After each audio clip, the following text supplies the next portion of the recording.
hidup benar dalam Tuhan.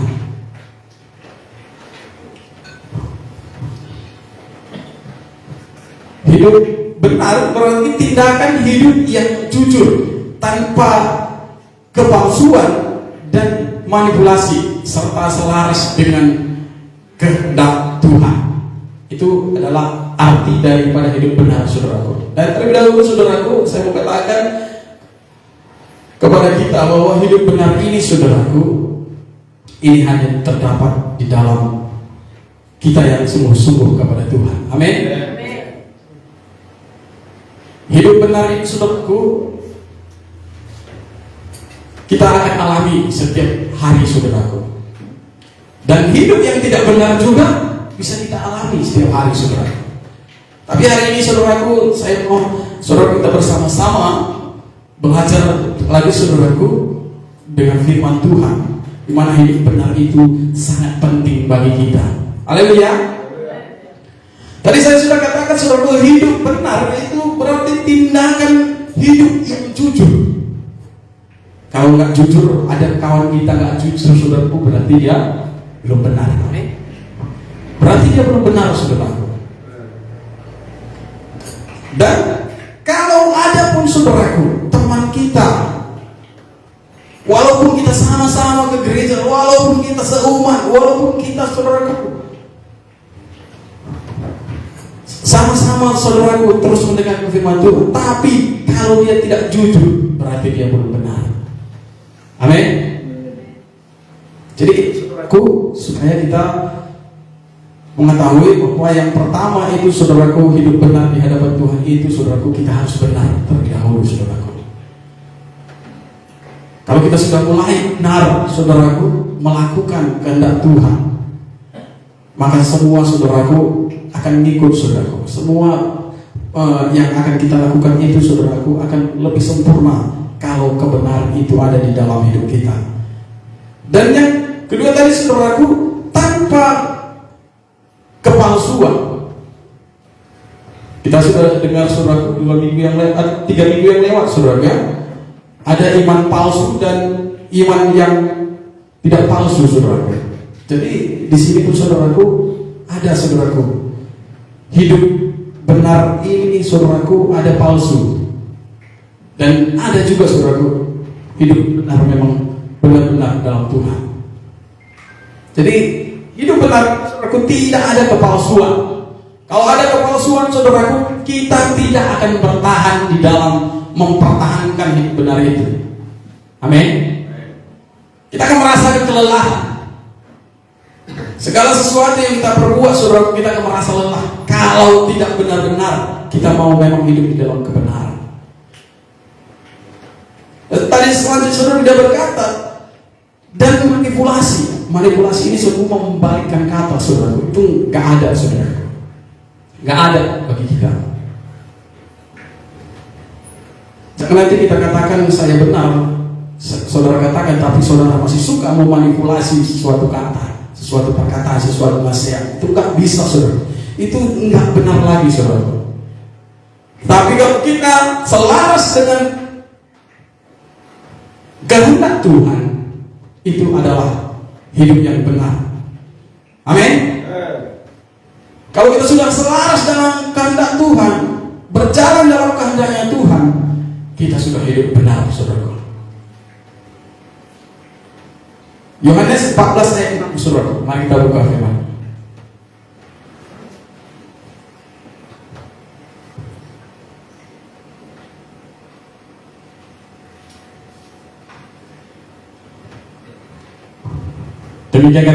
Demikian firman Tuhan.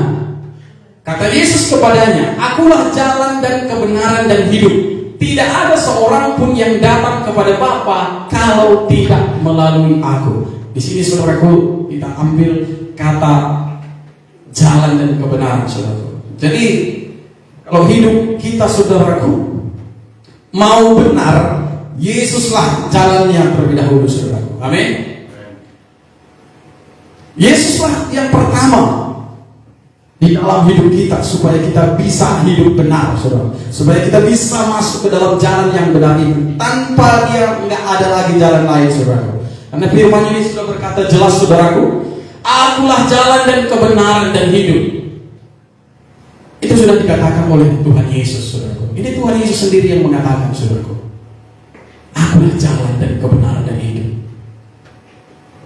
Jadi gak ada lagi, saudaraku, dimanapun saudaraku kita lihat, gak ada lagi, saudaraku, firman yang berkata demikian. Bahkan di kitab-kitab yang lain, saudaraku, gak ada lagi, saudaraku. Makanya firman Tuhan yang berkata, saudaraku, dialah jalan satu-satunya. Dan tanpa Yesus, saudaraku, kita tidak akan bisa hidup benar. Amin.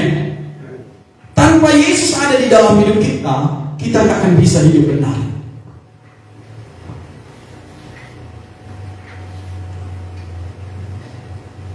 Karena, saudaraku, kalau sudah Yesus ada di dalam hati kita, segala sesuatu perbuatan kita akan ada selalu teguran, saudaraku.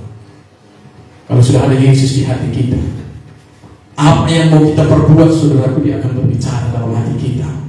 Dan ketika kita melanggar, saudaraku, kita akan merasa damai. Ada penolakan, saudaraku, kalau enggak seturut dengan kehendak Tuhan. Tetapi kalau seturut dengan kehendaknya, saudaraku, kita akan bersuka cita, kita akan bergembira, saudaraku. Mari kita lihat dulu, saudaraku, Amsal 13 ayat 21.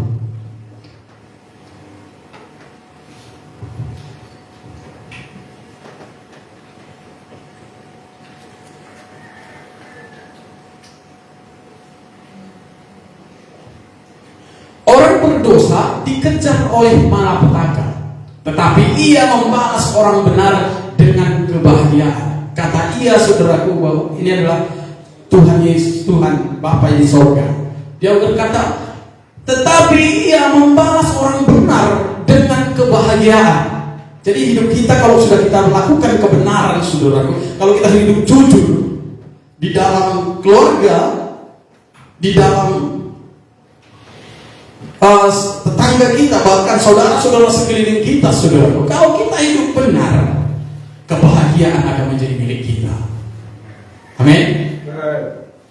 Kebahagiaan itu akan menjadi milik kita, saudaraku. Walau, saudaraku, ada sesuatu masalah, saudaraku, dalam hidup ini yang kadang mau harus saudaraku nggak jujur. Saya mau katakan, saudaraku, ketika kita nggak jujur, malapetaka akan menimpa kita.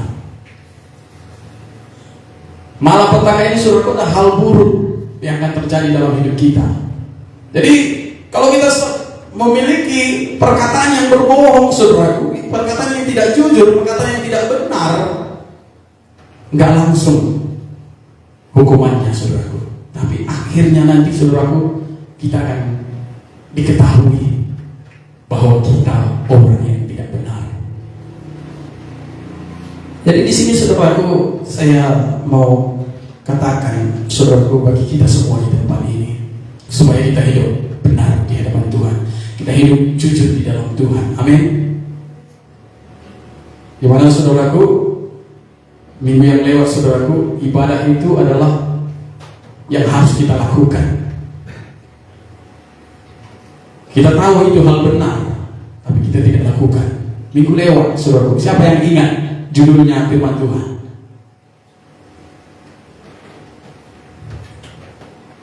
Haleluya, puji Tuhan.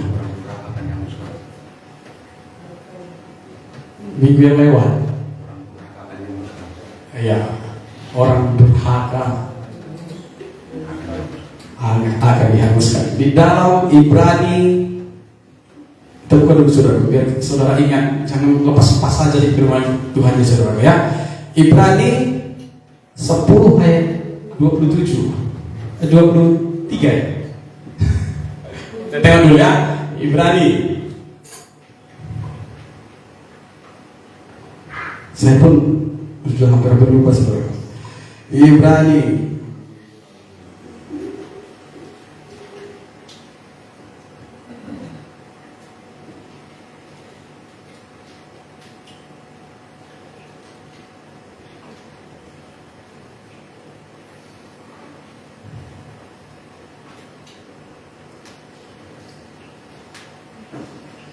23 sebenarnya. 27 ya? Iya, 27. Tetapi yang ada ialah kematian yang mengerikan, akan penghakiman dan api yang dahsyat yang akan menghanguskan semua orang durhaka. Ini semalam minggu yang lewat Bapak Gembala kita sudah berkata, saudaraku, orang durhaka akan dihanguskan. Yang dimana saudaraku ayat 26-nya juga dia berkata, saudaraku, orang durhaka itu adalah orang yang sudah tahu tapi tidak menjalankannya, saudaraku. Itu adalah durhaka, saudaraku. Sudah tahu ibadah itu sangat penting, tapi kita tidak mengindahkannya. Itu adalah orang durhaka. Jadi di sini saudaraku, kalau kita nggak mau durhaka, hidup benarlah kita. Amin. Hidup benar di dalam Tuhan. Janji Tuhan saudaraku akan terus digenapi dalam hidup kita. Kalau kita percaya saudaraku, dia akan beri kuasa bagi kita. Kalau kita percaya saudaraku, janji-janjinya akan ditepati bagi kita. Sekarang ini saudaraku, kita semua di tempat ini sangat bersyukur oleh karena kuasa dan hadirat Tuhan terus menyertai kita di tempat ini. Kenapa saya katakan demikian, saudaraku? Sekarang ini saudaraku, ada banyak sekali penyakit-penyakit yang menyerang saudaraku. Kalau kita lihat saudaraku, rumah sakit sekarang terus berkembang saudaraku. Siapa yang masuk ke rumah sakit? Hanya orang-orang yang tidak benar. Amin. Hanya orang-orang yang tidak benar saudaraku yang akan masuk ke rumah sakit. Tetapi orang yang benar akan mendapatkan pembelaan daripada Tuhan. Haleluya. Kenapa saya berkata demikian, saudaraku? Karena janji Tuhan itu saudaraku di dalam Keluaran 23-25 saudaraku. Supaya kita ingat kembali saudaraku. Mari kita buka Keluaran 23-25. Tetapi kamu harus beribadah kepada Tuhan Allahmu, maka Ia akan memberkati roti makananmu dan air minummu, dan Aku akan menjauhkan penyakit dari tengah-tengahmu. Ini adalah janji Tuhan yang pertama, saudaraku.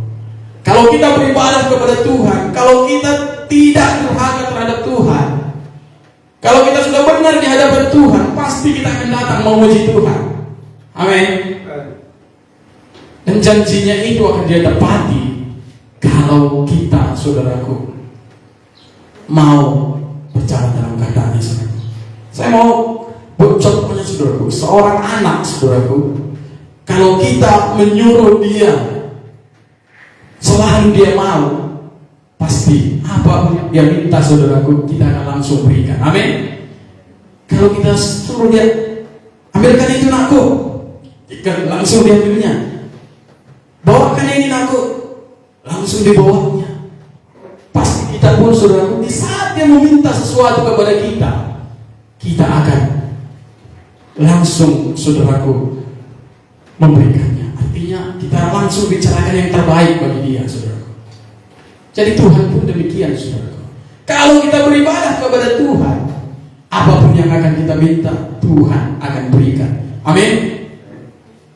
Tapi kembali, saudaraku, jangan, saudaraku, kita menjadi firman Tuhan yang minggu lewat jadi orang durhaka. Ibadah pun, saudaraku, ibadah saja, itu pun nggak benar, saudaraku. Tapi kita biarlah kita berjalan dalam kehendak Tuhan, di mana kehendaknya itu kita harus memuji Dia dengan segenap hati dan segenap jiwa kita. Jangan, saudaraku, yang banyak kita, yang pernah saya alami, saudaraku, namanya ke gereja, saudaraku, tapi saat menyembah, saudaraku, pikiran di luar. Ini nggak akan bisa menyenangkan hati Tuhan. Saya mau katakan, saudaraku, kenapa hari Sabat itu harus dikuduskan, saudaraku? Kita harus melupakan semua pekerjaan kita, karena Tuhan ingin, saudaraku, kita benar di hadapannya. Karena Tuhan ingin, saudaraku, kita menyembah Dia dengan segenap hati dan segenap jiwa kita, saudaraku. Makanya Dia berkata, kuduskanlah, saudaraku. Dan saya mau katakan, saudaraku, kalau kita membawa pikiran-pikiran yang tidak berkenan kepada Tuhan, itu yang akan merusak hubungan kita dengan Tuhan. Contoh saudaraku, yang saya alami saudaraku, ini saya saja saudaraku, karena pengalaman itu yang akan benar-benar saudaraku membuat kita saudaraku teringat nantinya saudaraku, sehingga itu tidak akan terulang lagi. Dimana saudaraku, kalau ibadah saya ibadah saudaraku, tapi di dalam ibadah, di dalam penyembahan itu saudara, saya ingat pekerjaan saya saudaraku. Oh, minggu ini saya gagal di sini, minggu ini belum selesai yang ini belum selesai. Apa akibatnya saudaraku? Akibatnya kekeringan di hati, kekeringan akan hadirat Tuhan. Dan ketika kekeringan itu terjadi saudaraku, kebenaran tidak bisa terjadi dalam hidup kita. Kebenaran tidak bisa terjadi dalam hidup saya saudaraku. Saat yang saya alami lagi sepanjang minggu itu saudaraku, hanyalah pemberontakan saudaraku. Dan ketika pemberontakan ada di hati ini saudaraku, maka Roh Kudus akan lari saudaraku. Roh Kudus akan bisa tinggal di dalam hati orang yang mau memberontak. Amin. Makanya saya katakan saudaraku, bagi kita semua saudaraku, ini hamba Tuhan kita juga, Bapak Gembala juga sudah berkata, jaga hati dan pikiran kita saudaraku, supaya kita jangan hanyut di dalam ketidakbenaran saudaraku. Dan biarlah saudaraku, kita nggak akan mengalami kekeringan dalam rohani saudaraku, kekeringan dalam hubungan Tuhan. Kalau kita tidak mengalami kekeringan itu saudaraku, maka janji Tuhan ini akan menjadi milik kita. Apa tadi janjinya saudaraku? Janjinya tadi saudaraku, maka Ia akan memberkati roti makananmu dan air minummu, dan akan menjauhkan penyakit dari tengah-tengahmu, katanya saudaraku. Jadi kita aman saudaraku, kalau kita sungguh-sungguh kepada Tuhan, kalau kita benar di hadapan Tuhan. Amin. Yang mau benar di hadapan Tuhan, angkat tangannya saudaraku. Haleluya. Bersemangat hati. Kenapa saudaraku? Atau kering lagi hatinya ini saudaraku? Mungkin kalau kering hatinya, harus gerakkan saudaraku. Karena kalau hati yang kering terhadap Tuhan, tandanya rasa cinta kepada Tuhan sudah mulai menghilang. Kalau sudah rasa cinta kepada Tuhan sudah mulai hilang, kebenaran juga tidak ada di dalam hidup saudara. Jadi sini saudaraku, saya mau juga katakan saudaraku bahwa rasa cinta kepada Tuhan jangan pernah hilang di dalam hati kita.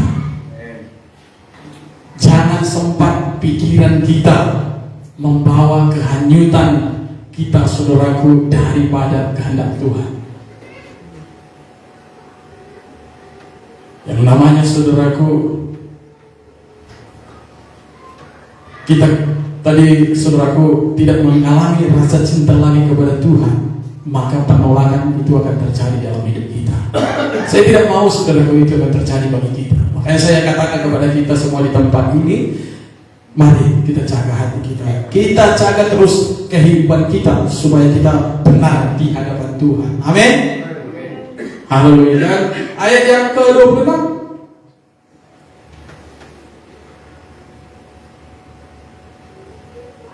tidak akan ada di negerimu perempuan yang keguguran atau mandul. Aku akan menggenapkan tahun umurmu. Ini adalah janji-janji Tuhan, saudara.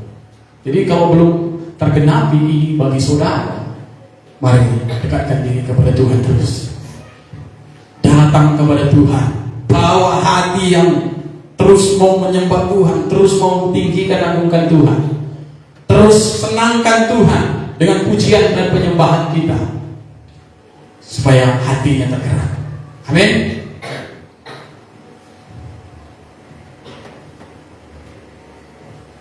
Saya mau katakan juga saudaraku, kalau suami istri gak ada lagi pujian saudaraku, gak ada lagi saudaraku perkataan-perkataan mesra saudaraku, kurasa ini pun lagi kering. Ini perlu saudaraku, perlu. Kalau makan bakso sama-sama makan bakso lah. Haleluya. biar ada saudara kembali. Karena kalau kekeringan saudaraku, hati juga terhadap di dalam suami istri, ini juga saudaraku akan membawa perpecahan. Nggak akan bisa saudaraku kita membangun keluarga dengan sehati saudara. Kita akan selalu memberontak juga. Makanya saudaraku, di dalam firman ini saudaraku, kita selalu diarahkan oleh Tuhan untuk hidup yang akan mengalami kebahagiaan. Amin. Jangan seperti firman Tuhan tadi saudaraku, Amsal tadi saudaraku. Amsal 13 ayat 21 kembali saudaraku. Orang berdosa dikejar oleh malapetaka, katanya saudara. Kalau kita sudah tidak benar tadi di hadapan Tuhan, kita akan dikejar-kejar oleh malapetaka. Yang mau dikejar malapetaka ada? Banyak. Haleluya, puji Tuhan. Itulah saudaraku. Makanya firman Tuhan benar juga saudara, dia berkata, banyak orang yang terpanggil tapi sedikit yang terpilih. Ini saudaraku, hati-hati. Jangan ada di power of God ini. Amin. Jangan ada saudaraku. Walaupun saudara hanya berkata-kata, tapi kita harus saudaraku benar-benar hidup benar dalam Tuhan. Haleluya. Dan firman Tuhan juga berkata saudaraku di dalam Yohanes 4 ayat 42 saudaraku. Ini menyatakan bahwa yang kita sembah itu adalah benar-benar Tuhan saudaraku. Tadi kita sudah dengar Yohanes 14 tadi saudaraku, akulah jalan kebenaran hidup katanya saudaraku. Dan ini juga saudaraku di dalam Yohanes 4 ayat 42 ini juga saudaraku menyatakan bahwa yang kita sembah itu adalah benar-benar juru selamat saudaraku. Demikian firman Tuhan Yohanes 4 ayat 42. Dan mereka berkata kepada perempuan itu, kami percaya tetapi bukan lagi karena apa yang kau katakan, sebab kami sendiri telah mendengar dia dan kami tahu bahwa dialah benar-benar juru selamat dunia. Jadi ini saudaraku, orang Parisi saudara, orang Samaria yang berkata demikian saudaraku. Orang Samaria saudaraku adalah orang yang menerima beberapa Taurat saja saudaraku. Lebih banyak orang Yahudi yang menerima Taurat Tuhan. Kalau orang Yahudi saudaraku sampai Ibrani perjanjian baru masih diterima saudaraku. Tetapi kalau orang Samaria tadi saudaraku, dia tidak banyak menerima Tauratnya Tuhan. Ini yang berkata saudaraku. Dia yang berkata saudaraku bahwa dialah benar-benar juru selamat dunia. Maksudnya Yesus, dialah yang benar-benar juru selamat dunia.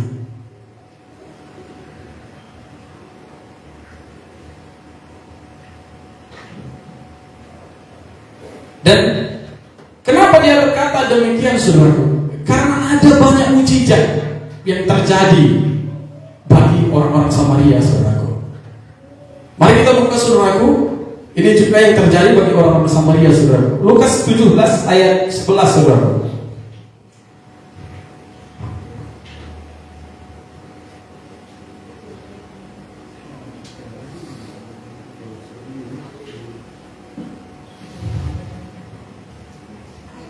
Lukas 17 ayat 11 sampai 19 nanti saudara ya. Saya akan baca saudaraku. Lukas 17 ayat 11. Dalam perjalanannya ke Yerusalem, Yesus menyusur perbatasan Samaria dan Galilea.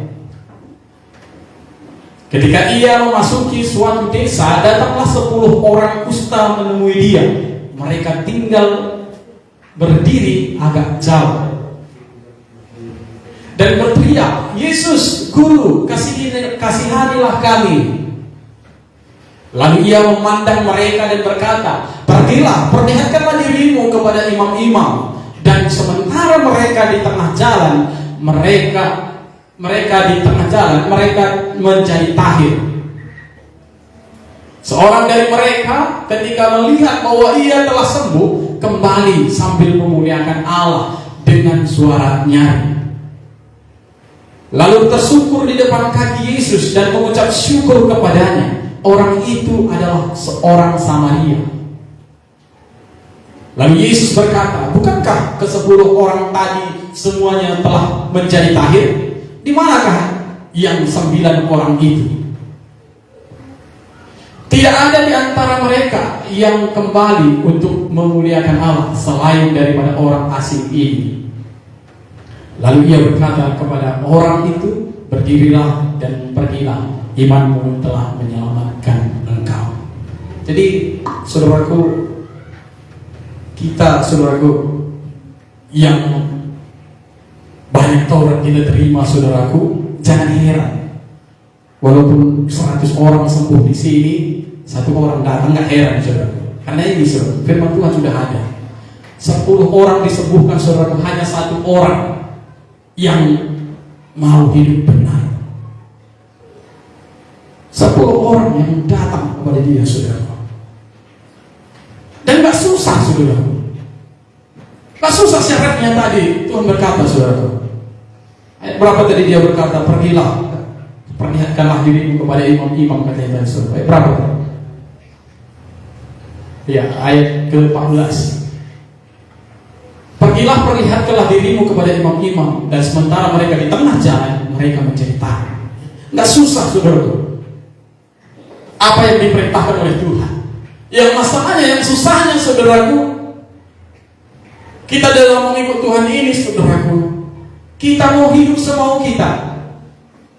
Itu yang susahnya, saudara. Kita pikir jalan kita sudah benar, tetapi belum benar di hadapan Tuhan. Jadi saudaraku, kita gak main-main dalam mengikut Tuhan. Jangan kita merasa, saudaraku, langkah kita adalah langkah yang tepat, saudaraku. Mari berdoalah kepada Tuhan. Mari datanglah kepada Tuhan terlebih dahulu sebelum kita mengambil suatu keputusan. Amin. Kalau saya, saudaraku, suatu kesaksian, saudaraku, saya sembuh, saudaraku, dari kelainan jantung, saudaraku, tahun 2007, saudaraku. Saya dicek di klinik Tamrin, saudaraku, 3 hari harus sembuh, katanya, saudaraku. Dan ketika itu, saudaraku, saya nggak percaya dengan obat, saudaraku, 3 hari pasti sembuh. Jadi ketika itu, saudaraku, saya juga ingat, saudaraku, bahwa ada hamba Tuhan 3 tahun yang lewat juga, saudaraku. Artinya 2004, saudaraku, saya bertemu dengan dia. Tapi ketika itu, saudaraku, ketika saya mengalami sakit penyakit, saya datangi juga dia, saudaraku. Doakan saya. Itu hanya saya katakan, saudaraku, doakan saya mengalami sakit penyakit. Dan ketika itu, saudaraku, hambanya juga di sana, saudaraku, berkata, asal percaya kamu pasti sembuh, katanya, saudaraku. Saya percaya, saya katakan, saudaraku. Ketika itu, saudaraku, dia menopang tangan, saudaraku, dia doakan, saudaraku. Setelah itu, saudaraku, saya pulang tanpa makan obat, saudaraku. Saya cek kembali 3 hari kemudian, saudaraku, langsung, saudaraku, keadaan jantung normal, saudaraku. Jadi luar biasa Tuhan yang kita sembah. Amin. Luar biasa, saudaraku. Sampai saat ini, saudaraku, saya nggak ada alasan, saudaraku, untuk mundur. Sekalipun tekanan ini tinggi, saudaraku. Firman Tuhan sudah berkata, saudaraku, kalau laut, saudaraku, semakin dalam, semakin tinggi, saudaraku, yang di atas itu, saudaraku, semakin tinggi goncangannya. Jadi semakin, kalau iman kita mau dibuat, atau kalau iman kita, saudaraku, mau naik level, ada ujian yang harus kita terima. Mungkin tantangan dalam sakit penyakit, saudara. Itu akan terjadi, saudara. Kalau kita mundur, kebahagiaan tak menjadi milik kita, malah petaka akan mengejar kita. Saya pikir-pikir, saudaraku, aku nggak mau. Aku mau keluarga aku baik. Aku mau keluarga aku terus berjalan dalam kehendak Tuhan.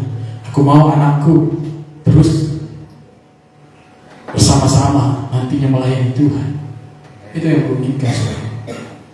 Makanya sekarang saudaraku, saya banyak tekanan saudaraku, banyak tekanan saudaraku. Tapi saya bersyukur saudaraku, ada pembelaan Tuhan. Amin. Ini semalam saudaraku saya juga demam saya saudaraku, karena saya nggak tahu tak demam pang, tak demam apa saudaraku, tak roh jahat yang mau mengganggu ya kan, saya nggak tahu. Tapi saya percaya Tuhan tolong saya. Tadi pagi saudaraku, saya lebih cepat bangun dan saya bangun persekutuan dengan Tuhan. Ketika itu saudaraku, saya termanifestasi saudaraku, kuasa roh menyucikan, mentahirkan hati, memberi roh keberanian. Dan itu saudaraku membuat saya merasakan kebahagiaan saat ini melayani Tuhan. Amin. Kebahagiaan saudaraku adalah suatu kunci di dalam hidup ini saudaraku, yang akan mengalami kebaikan dalam hidup. Amin. Nggak akan ada rasa kebahagiaan saudaraku kalau nggak ada kebaikan dalam hidup. Amin. Makanya mari saudara hidup benar di dalam Tuhan.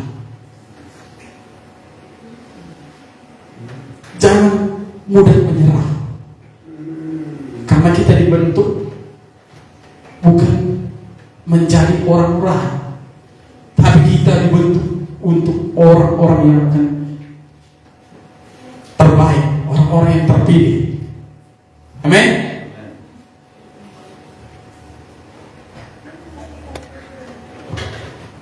Jadi saudaraku, kalau kita sudah mengalami mujizat di dalam Tuhan, jangan kita lari seperti orang yang sudah sembuh dari kuspa tadi, saudaraku. 10 orang dia berjalan, saudaraku, diperintahkan Tuhan berjalan memperlihatkan dirinya kepada imam, tetapi hanya 1 yang kembali. Jangan itu ada pada kita, saudaraku. Saudaraku, tadi saya sudah katakan, saya mengalami penyakit jantung, kelainan jantung. Dan saya percaya saudaraku, kalau saya nggak bersyukur kepada Tuhan, itu nggak akan menjadi kebahagiaan dalam hidup saya. Makanya saya saudaraku terus perjuangkan iman ini saudaraku. Di tahun 2007 saudaraku, itu saya alami mujizat saudaraku. Saya ikuti ibadah di sana saudaraku. Terus gak berapa lama saudaraku, saya berusaha saudaraku. Saat itu saya di hamba Tuhan itu juga menyuruh bahwa saya lebih baik dulu buka bengkel, katanya saudaraku. Dan saat itu saudaraku saya kursus 2 bulan di perbengkelan saudaraku. Dan setelah itu saudaraku saya buka usaha. Dan setelah di dalam usaha saya itu saudaraku, saya sering saudaraku berdoa tengah malam saudaraku, jam mau tidur itu saudaraku, saya angkat pujian penyembahan kepada Tuhan. Dan saya terus merasakan pembelaannya saudaraku. Dan seiring waktu saudaraku, selagi saya saat menyembah Tuhan, saya berjanji kepada Tuhan saudaraku bahwa saya akan melayani Tuhan. Itu yang janji saya saudaraku. Umur 35 tahun Tuhan, saya mau melayanimu. Itu target saya dahulu saudaraku. Dan saya saudaraku benar-benar saudaraku ditunjukkan Tuhan. Umur di 35 tahun saudaraku, saya dipilih saudaraku menjadi pemimpin satu gereja saudaraku. Tapi saudaraku, Tuhan tidak menghendaki itu terus berjalan, karena ada sesuatu yang Tuhan tidak inginkan. Jadi Tuhan ingin membentuk saya lebih lagi saudaraku. Haleluya. Makanya saya bertemu dengan Paul Rocket saudaraku, karena di sini lebih lagi. Amin. Lebih dari yang lain. Amin. Di situ saudaraku saya bersyukur. Dan saat ini saudaraku, saya percaya kehidupan saya terus mengalami pembelaan dari Tuhan, dan kebenaran itu terus mengalir di dalam hidup saya saudaraku. Di sini saudaraku, saya mengatakan saudaraku bahwa sekarang pertanyaannya, bagaimana kita bisa hidup benar? Bagaimana hidup kita itu bisa benar? Itu kembali saudaraku kepada Yohanes 14 tadi saudaraku. Ayat 6 Tuhan. Ayat 6 saudaraku. Akulah jalan kebenaran dan hidup. Tidak ada seorang pun yang datang kepada Bapa jikalau tidak melalui aku, kata Yesus. Jadi Tuhan Yesuslah adalah jalan satu-satunya. Markus 1 Korintus 8 ayat 6 sampai 7 kita buka dulu saudara. Ini juga menyatakan bahwa Tuhan Yesus adalah Tuhan.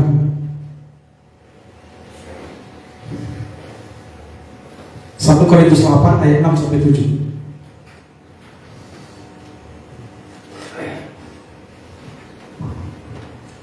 Demikian firman Tuhan. 1 Korintus 8 ayat 6. Namun bagi kita hanya ada satu Allah saja. Amin. Yaitu Bapa yang daripadanya berasal segala sesuatu dan yang untuk Dia kita hidup, dan satu Tuhan saja, yaitu Yesus Kristus, yang olehnya segala sesuatu telah dijadikan dan yang karena Dia kita hidup. Amin. Karena Yesuslah saudaraku kita hidup. Kita lihat di perjanjian lama saudaraku, orang-orang yang memberontak kepada Musa saja saudaraku banyak yang mati. Benar saudaraku? Orang-orang yang memberontak saat perjalanan ke tanah Kanaan banyak orang mati. Kenapa saudaraku? Dia mati karena pemberontakannya, dan saat itu Yesus Kristus belum hadir saudaraku. Sehingga umat manusia yang memberontak itu saudaraku akan dibinasakan. Tidak ada pengampunan saudaraku. Makanya sekalipun banyak yang dari tanah Mesir saudaraku mau ke tanah Kanaan, hanya sedikit yang masuk ke tanah perjanjian. Tapi kita sangat berbahagia saudaraku. Kalau kita hidup benar di dalam Tuhan, kita akan memiliki Yesus Kristus terus di hati kita, dan Dia akan menuntun hidup kita untuk disempurnakan. Amin. Jadi gak ada lagi Tuhan selain daripada Tuhan Yesus. Amin. Kita sudah akui firman ini. Amin. Dan yang kedua saudaraku, bagaimana cara kita untuk hidup benar, untuk bisa hidup benar di dalam Tuhan?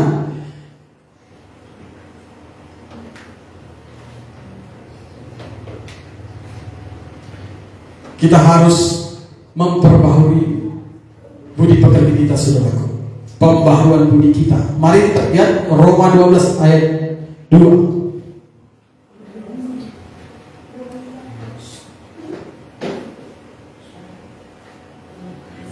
Roma 12 ayat 2. Janganlah kamu menjadi serupa dengan dunia ini, tetapi berubahlah oleh pembaharuan budimu, sehingga kamu dapat membedakan manakah kehendak Allah, apa yang baik, yang berkenan kepada Allah, dan yang sempurna. Jadi ini perlu saudaraku, pembaharuan budi kita saudaraku. Jangan serupa dengan dunia. Kalau dunia saudaraku, nggak apa-apa, kawanku terjepit, apa asal saya untung. Amin. Itu sistem dunia saudaraku. Biarpun bangkrut temanku, kalau aku nanti kaya nggak apa-apa. Biarlah anak ini ku bohongi, biarlah kawanku ini ku bohongi. Karena dengan berbohongnya aku, dia akan bangkrut. Karena dengan bohongnya aku, rumah tangganya akan kacau. Tapi anak Tuhan gak seperti itu. Amin. Kita akan berubah terus Pak, saudara. Pikiran kita harus kita perubahi. Kalau yang lewat saudaraku kita masih suka berbohong kepada suami kita, kepada istri kita, kepada anak kita, sekarang waktunya saudaraku kita berubah lagi. Amin. Karena gak ada kebahagiaan saudaraku, sekalipun kita lulus di dalam kebohongan kita, di dalam keluarga, di dalam saudara-saudara kita, saudaraku, lulus kita dalam kebohongan itu, gak ada kebahagiaan. Tuhan gak ada di hati kita. Amin.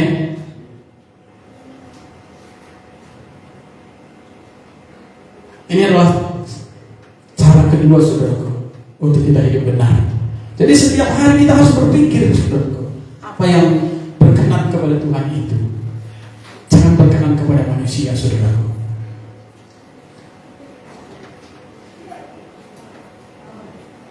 Saya melihat, saudaraku, dunia ini, saudaraku, yang saya lihat, saudaraku, di keluarga saya, saudaraku, dimana untuk berkenan kepada manusia, dia bisa, saudaraku, sakit pun dia usahakan mengunjungi, saudaraku, mengunjungi orang sakit juga, saudaraku. Intinya apa, saudaraku, dia buat seperti itu? Supaya orang berkenan, supaya orang berkenan kepadaku. Itu intinya, saudaraku. Jadi kalau seperti ini, saudaraku, nggak berkenan di hadapan Tuhan. Puji Tuhan kalau sakit kita mengunjungi untuk membawa firman Tuhan. Itu puji Tuhan. Sakit kita mengunjungi orang sakit, tapi kita nggak bawa firman Tuhan. Itu yang bahaya, saudara. Ini yang namanya, saudaraku, mencari keuntungan sendiri, saudara, supaya saya dipuji, supaya saya dikagumi. Itunya, saudaraku, di dalam hati kita itu bukan benar di hadapan Tuhan. Amin. Kalau ada seperti itu, saudaraku, itu gak benar di hadapan Tuhan. Tapi saya percaya, saudaraku, Tuhan akan memberi pemahaman bagi kita, saudaraku, apa yang berkenan bagi Tuhan, untuk kita tabur di dalam kehidupan ini, saudaraku. Dan yang ketiga, saudaraku, hidup sesuai firman Tuhan. Ini adalah kuncinya juga untuk hidup benar di hadapan Tuhan, saudaraku.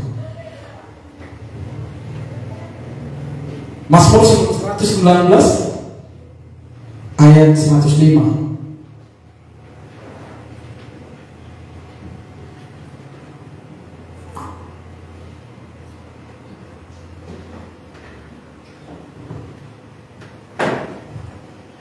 Demikian firman Tuhan, firman-Mu itu pelita bagi kakiku dan terang bagi jalanku.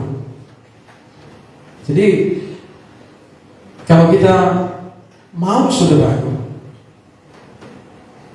hidup kita benar-benar di dalam Tuhan, kita harus selalu merenungkan firman Tuhan.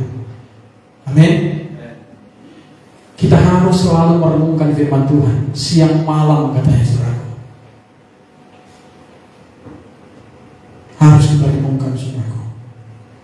Karena di dalam firman Tuhan itu, saudaraku, ada yang akan menegur kita terus, saudaraku. Ada yang akan menasihati kita, dan ada yang akan membentuk kita, saudaraku. Sehingga sekalipun kerja kita, saudaraku, yang tadinya melelahkan, kalau kita ingat firman Tuhan, bisa menghibur jiwa kita, menghibur hati kita, sehingga kelelahan tidak menggapai kita, tidak memberatkan kita, saudaraku. Jadi mari, saudaraku, tetaplah renungkan firman itu siang dan malam. Amin.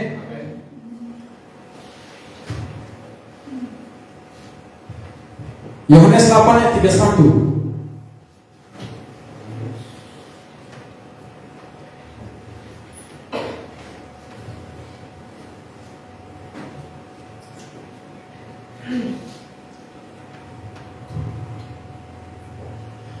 Maka katanya kepada orang-orang Yahudi yang percaya kepadanya, jikalau kamu tetap dalam firman-Ku, kamu benar-benar adalah murid-Ku. Jadi kita sudah akui bahwa firman Tuhan itu adalah pelita bagi kaki kita, terang bagi jalan kita. Dan firman ini juga berkata, saudaraku, di dalam Yohanes 8 ayat 31 ini, maka katanya kepada orang-orang Yahudi yang percaya kepadanya, jikalau kamu tetap dalam firman-Ku, kamu benar-benar adalah murid-Ku. Jadi kalau kita merenungkan firman Tuhan siang dan malam dan melakukannya, saudaraku, maka kita adalah benar-benar muridnya Tuhan. Haleluya. Kita benar-benar muridnya Tuhan, saudara. Dan kalau kita muridnya saudaraku, saya percaya saudaraku, apapun yang kita usulkan kepada Tuhan, apapun yang kita minta kepada Tuhan, Tuhan akan berikan kepada kita. Dan yang selanjutnya saudaraku, kita harus memprioritaskan Tuhan atau mengutamakan Tuhan. Itu harus menjadi milik kita saudaraku. Tanpa memprioritaskan Tuhan, kita tidak akan bisa hidup benar. Karena Tuhan mau menjadi yang terutama dan yang utama. Haleluya. Amsal 5 ayat 4.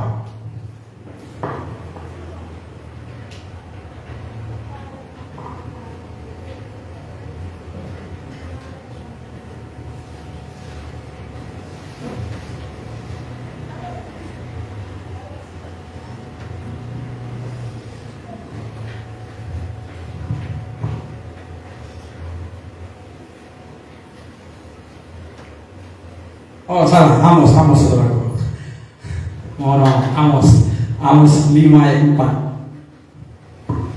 Saya kaget saudaraku, kok ini keluar. Sebab beginilah firman Tuhan kepada kaum Israel, carilah aku, maka kamu akan hidup. Jadi kita harus mencari Tuhan saudaraku. Setiap hari kita harus cari Tuhan, supaya kehidupan itu menjadi milik kita. Kehidupan dalam Kristus akan menjadi milik kita.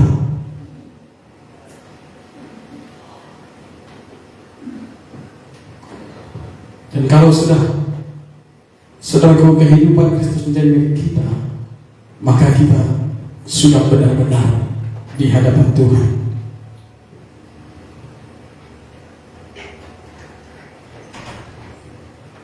Jadi adalah yang ketiga saudaraku, yang keempat saudaraku ya.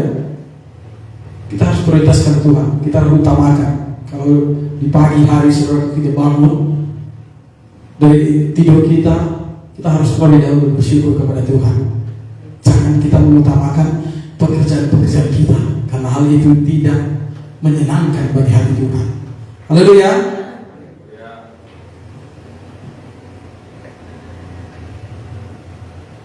Dan selanjutnya saudaraku, kita harus berbuat baik.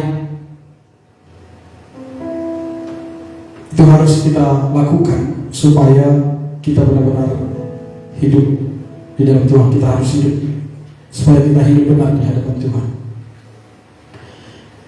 Kita harus berbuat baik. Efesus 4 ayat 28.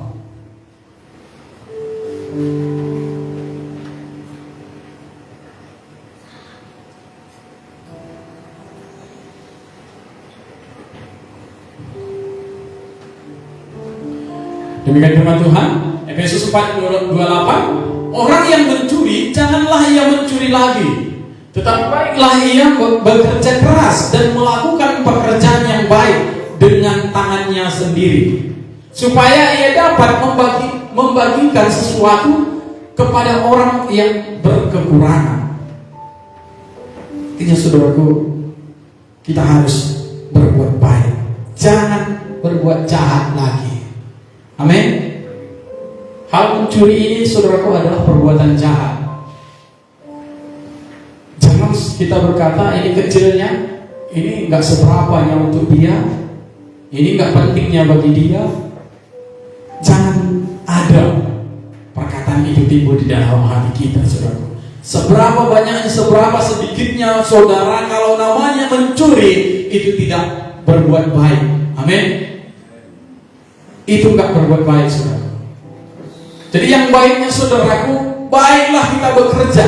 Apa yang kita tidak miliki, kalau kita mau, kita kerjakan pekerjaan kita. Ada firman Tuhan saudaraku, belajarlah kepada semua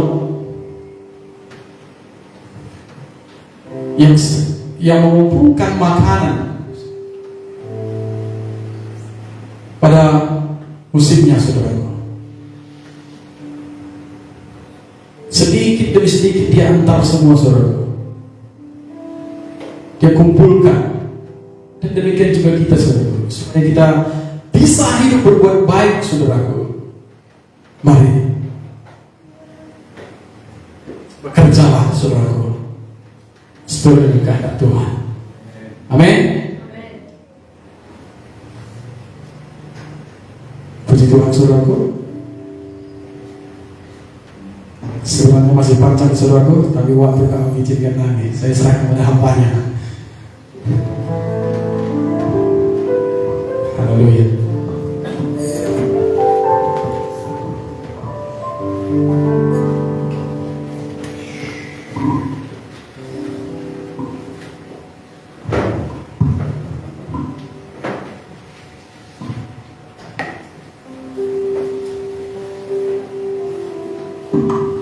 Haleluya. Saudara diberkati oleh kebenaran firman Tuhan, amin. Ya, kita diajar hari ini supaya kita hidup benar di dalam Tuhan. Sudah dijelaskan oleh hambanya tadi bagaimana Yohanes 14 ayat 6 tadi dikatakan, kata Yesus kepadanya, akulah jalan dan kebenaran dan hidup, tidak ada seorang pun yang datang kepada Bapa kalau tidak melalui aku. Ya, jadi hidup kita, hidup saudara dan saya tidak bisa tanpa Yesus. Amin. Tidak bisa tanpa Yesus, tidak bisa jauh atau terpisah dari Yesus. Amin. Harus di dalam Yesus. Oleh sebab itu, pastikan saudara dan saya benar-benar hidup di dalam Yesus. Jangan pernah terpisah, jangan pernah keluar dari Yesus. Amin. Ya. Semua sudah di dalam Yesus. Haleluya. Ya, karena kalau sudah tidak di dalam Yesus lagi, repot. Ya. Tapi ada banyak orang merasa sudah di dalam Yesus. Ini yang paling susah. Dengan merasa ya karena sudah ibadah kepada Yesus berarti sudah di dalam Yesus, ya kan? Ya. Karena sudah menyembah Yesus berarti sudah di dalam Yesus. Karena sudah beriman kepada Yesus berarti sudah di dalam Yesus. Belum tentu. Ya. Kata di dalam ini bicara bahwa hidup kita itu benar-benar sesuai dengan apa? Sesuai dengan kehendak dan perkenan Yesus, atau sesuai dengan ajaran Yesus, itu maksudnya. Ya. Jadi bukan karena sudah beribadah, menyembah, berdoa kepada Yesus, kita sudah di dalam Yesus. Ya. Supaya kita bisa sadari apakah kita benar-benar masih di dalam Yesus atau tidak. Harus kita sadari, karena kalau sampai kita sudah keluar tapi merasa kita belum keluar, itu yang berbahaya. Coba kita buka Yohanes 1, 2 Yohanes 1 ayat 9.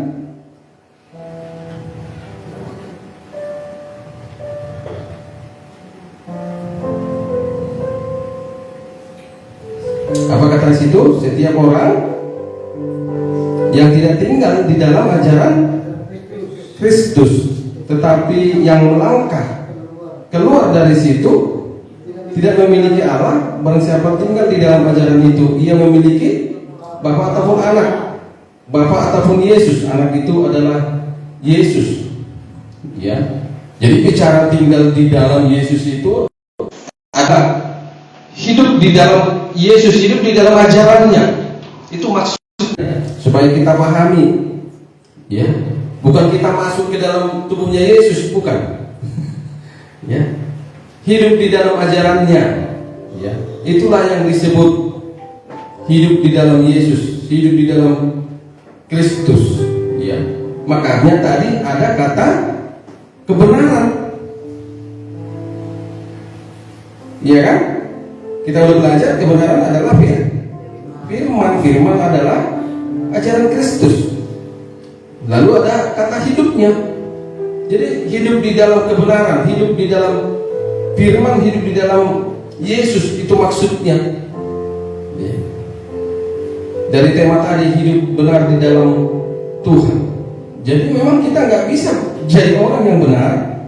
Ini sudah berkali-kali juga saya sampaikan, kita nggak bisa jadi orang yang benar kalau kita nggak hidup di dalam Kristus. Kalau kita nggak hidup di dalam kebenaran Kristus, di dalam ajaran Kristus, di dalam firman-Nya Kristus, firman Tuhan.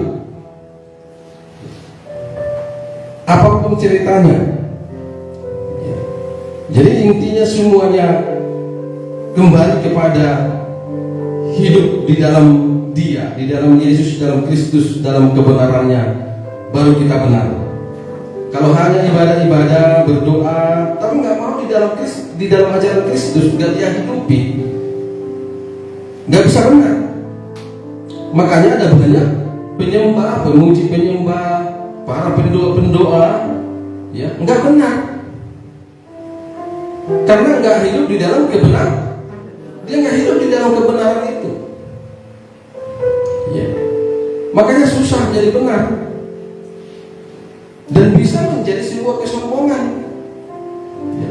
Baik pemuji penyembah, pendoa, ya.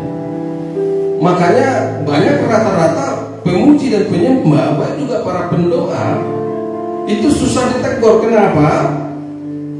Karena merasa kalau sudah di situ sudah benar dan sudah memang dibenarkan. Tidak, Bapak Ibu. Untuk membenarkan hidup kita itu bukan karena kita berdoa terus atau kita menyembah, tidak. Doa itu kan sudah saya jelaskan, doa itu hanya sebagai alat penghubung kita kepada Tuhan. Penyembahan juga adalah hanya sebagai alat bagi kita untuk mempermuliakan, menghormati Tuhan. Tapi kalau kita bicara membenarkan hidup, ya, membenarkan diri kita dibenarkan dan yang tidak benar menjadi benar, harus hidup dalam kebenaran, ya. Hidup di dalam firman, hidup di dalam ajaran Tuhan. Ini yang menjadi kendala, masalah di dalam gereja. Sama juga kami juga para pengkhotbah, banyak yang nggak benar karena merasa kalau sudah berkhotbah membicarakan firman, ya, bisa membicarakan firman dengan luar biasa, dia berpikir bahwa dia sudah benar. Makanya ada banyak juga pengkhotbah nggak bisa lagi dikhotbah, ya. Beberapa minggu yang lalu, nggak tahu Pak Ginting apa melihat, 3 minggu yang lalu kalau saya nggak salah, itu di grup pendeta GGP ribut, ya. Karena ada salah satu hamba Tuhan sering mengirim firman Tuhan, video-video firman Tuhan, walaupun pendeta dari luar.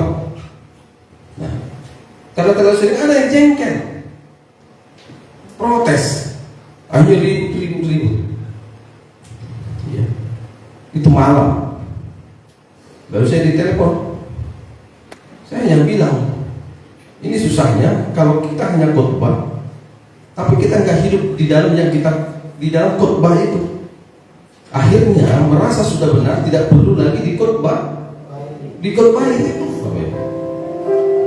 Ya.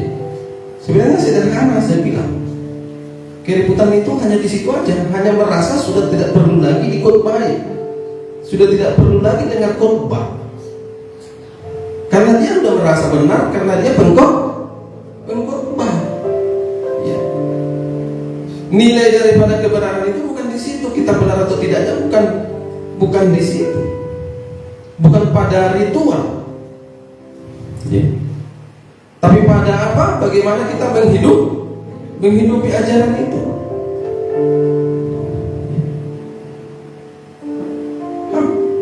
Udah jadi kayak preman, Bapak. Jumpa di mana kita?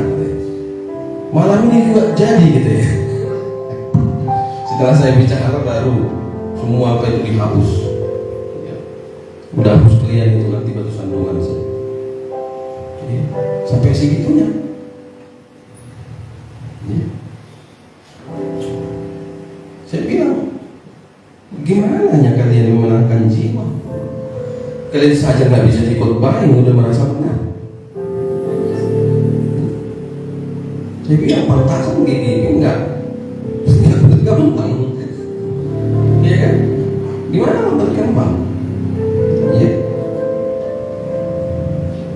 Jadi berhenti merasa benar karena hanya sudah melakukan suatu kegiatan rohani.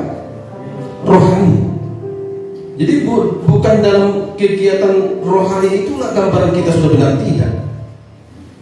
Ya. Kita sudah benar atau tidak ketika kita hidup di dalam kebenaran itu intinya. Ya.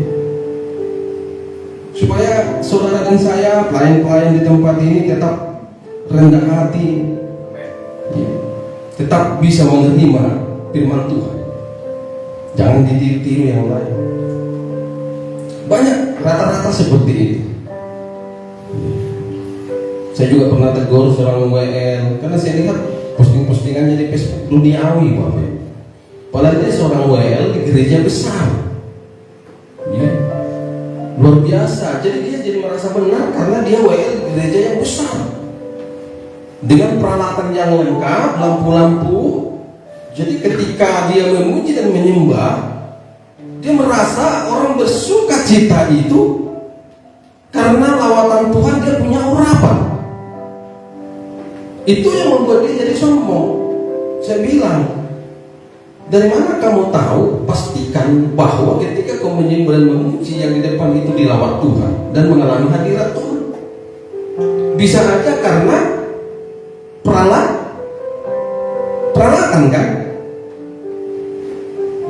Coba misalnya minggu depan tiba-tiba saudara datang ibadah, ini sudah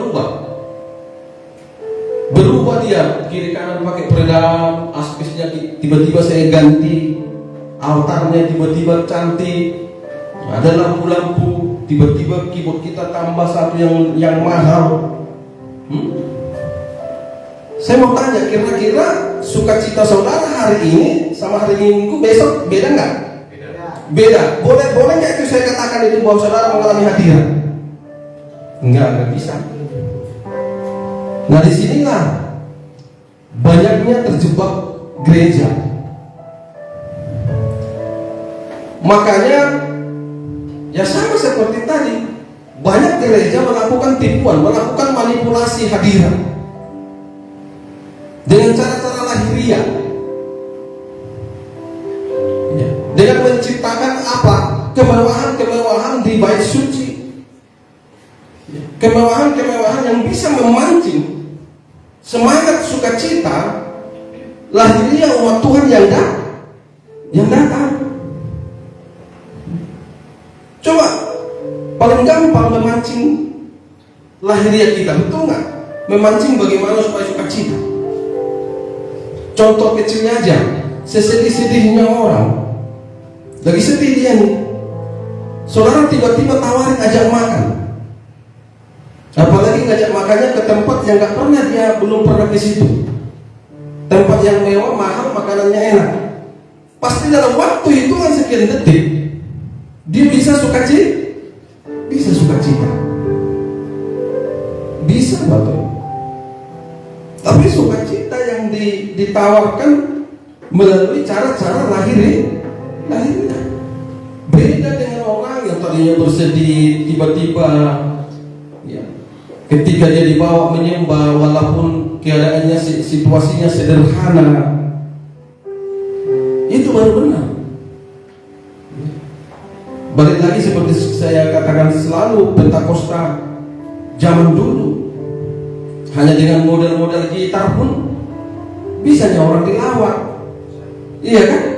Bahkan kalau nggak ada gitar, hanya tepuk tangan. Yesus pokok, lagu-lagunya kan itu aja ya dulu kan. Yesus pokok dan kita caranya, lompat-lompat tidak. Ya. Kalau sekarang wajar orang lompat-lompat karena sudah full musik, soundnya bagus,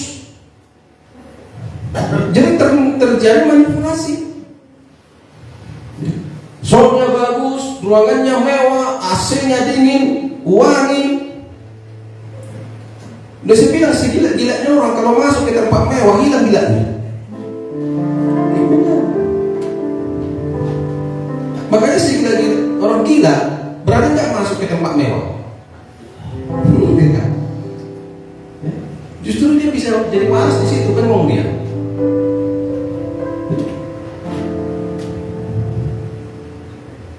Ini yang memang harus kita rubah.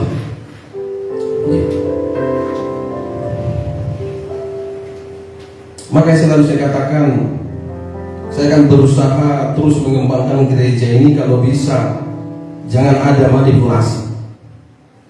Ya. Jangan sampai tercipta hadiran palsu. Amin. Saya terus berusaha dan saya sudah berpikir terus Bapak Ibu, kalaupun suatu ketika ada berkat kita bikin bangunan, saya nggak akan buat lampu-lampu yang bisa memancing sukacita lahiriah. Nanti akhirnya susah membedakan apakah jemaat itu sukacita karena hadirat atau karena enaknya ruangan, cantiknya ruangan.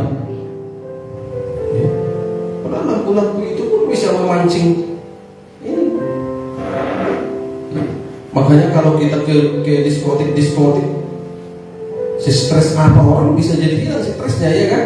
Begitu masuk ada lampu-lampu, wow, gitu seperti itu. Iya.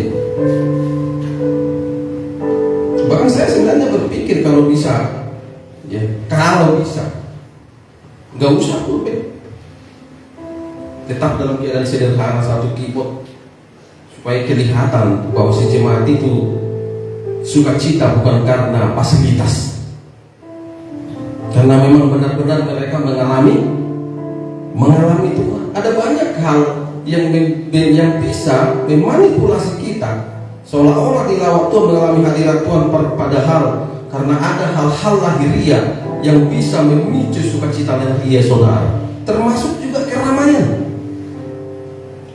Jumlah itu juga bisa membuat kita bersukacita, tapi bukan sukacita karena mengalami hadir, karena ramai. Itu kan lahiriah.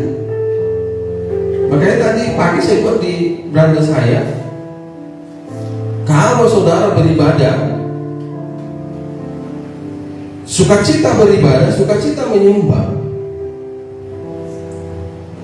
tapi di gereja yang besar dengan jemaat yang besar, saya bilang hatimu ada yang salah. Iya kan? Kalau sukacita beribadah, senang beribadah, semangat beribadah, karena gereja besar, jumlah jemaat besar, itu yang ada yang salah dengan hatimu.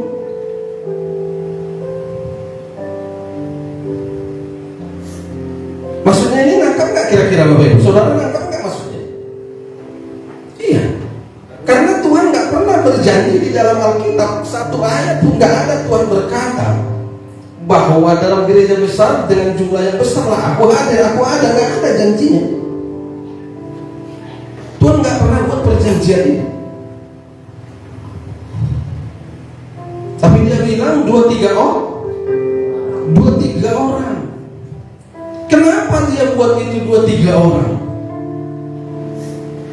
Tuhan punya tujuan. Jangan sampai kau datang kepadaku hanya karena keramaian.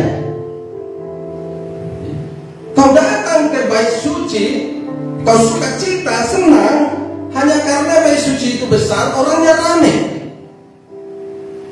Jadi dia mau mengajar saudara dan saya, memotivasi hati kita itu datang ke bait suci dengan satu motivasi, tanpa ada manipulasi.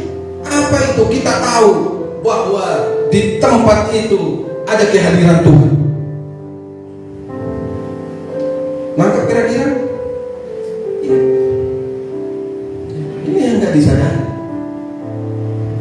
Makanya orang lebih cenderung berlomba-lomba lihat gereja yang besar, fasilitas yang bagus, yang luar biasa, yang wah. Makanya banyak gereja berlomba-lomba, berutang pun kredit pun ke bank demi melengkapi gereja sampai miliaran. mereka sudah buat kalkulasinya. Hari ini kita habiskan sekian ratus juta. Tapi kalau setiap minggu hadir sekian ratus orang dengan persembahan total setiap minggu sekian per ibadah, bisa kita cicil, masih ada sisa. Akhirnya ini yang bermain. Makanya nggak ada pertobatan. Kalau jemaat itu kita bawa benar-benar datang kepada Tuhan untuk mengalami perjumpaan dengan Tuhan, mengalami benar-benar hadirat Tuhan, pasti ada pertobatan. Hanya masalahnya ada yang cepat, ada yang lambat. Yang kedua, pasti kesaksiannya tentang Tuhan. Coba lihat orang sekarang yang keluar dari gereja-gereja megah, mewah, kesaksiannya bukan Tuhan lagi. Besok dia ngajak orang bukan karena melalui kesaksian bahwa dia mengalami, enggak. Wih, mau kau ke gereja aku lah kita. Ke tempat aku ibadah. Kenapa aja? Ayolah. Aku semenjak di situ lah senang kali aku. Aduh, full musik, AC-nya luar biasa wangi, rame lagi. Melihat pelayan-pelayannya aku senang. Akhirnya kesenangannya di bait suci itu bukan karena dia mengalami Tuhan, karena dia mengalami melihat hal-hal yang lahiriah, kemegahan lahiriah, ya, kemuliaan lahiriah yang dia lihat di situ. Inilah manipulasi. Tidak lagi seperti kesaksian Nabi Yeskiel. Waktu Yeskiel masuk ke bait suci, kesaksian Yeskiel itu nggak ada yang lain. Apa kesaksian yang dia katakan dalam kitab Yeskiel? Aku melihat kemuliaan Tuhan di bait itu.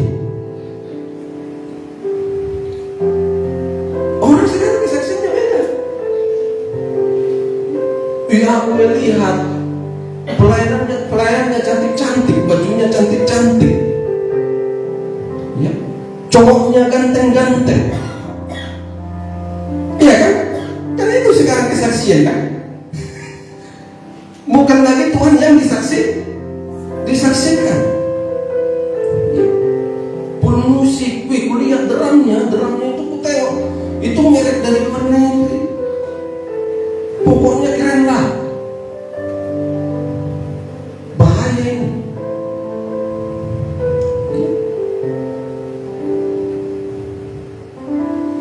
Lengkap kira-kira. Saya letak di situ kata manipulasi tadi. Jadi kita berusaha baik juga dalam pelayanan ini, gereja ini, dalam keseharian kita, jangan ada manipulasi. Amin. Jangan ada manipulasi, Bapak Ibu.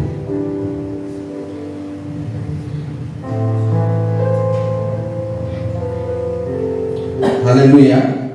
Saya rindu saudara bersaksi di luar tentang apa yang saudara alami di Power of God. Itu adalah pengalaman hadirat, pengalaman lawatan, pengalaman tentang firman pengajaran yang bisa saudara bagikan kepada orang, sehingga Tuhanlah yang benar-benar dipermuliakan di Power of God. Bukan pendetanya bintang sinar mata, bukan pelayannya, bukan pemain keyboardnya, bukan penerima tamunya yang dimuliakan. Haleluya. Amin ya. Makanya kita juga akan tetap konsisten, Bapak Ibu. Ya, pakaian kita jangan sampai wow. Ya, tetap yang sederhana. Supaya apa? Supaya jangan sampai kemewahan kita itu, kemuliaan kita itu yang disaksikan orang yang datang. Biar tetap kemuliaan Tuhan yang disaksikan orang. Setiap orang datang ke Power of God, yang mereka saksikan, di sana ada Tuhan, di sana ada hadirat Tuhan, di sana ada mujizat Tuhan, di sana ada lawatan Tuhan, di sana ada firman pengajaran Tuhan. Udah itu yang disaksikan.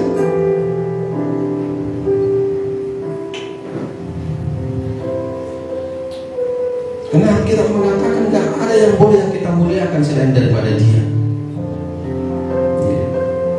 Makanya saya juga tetap belajar sekian tahun Power of God. Saya nggak pernah juga memuliakan orang kaya di tempat ini. Siapapun nggak pernah ada yang saya muliakan. Kalau saudara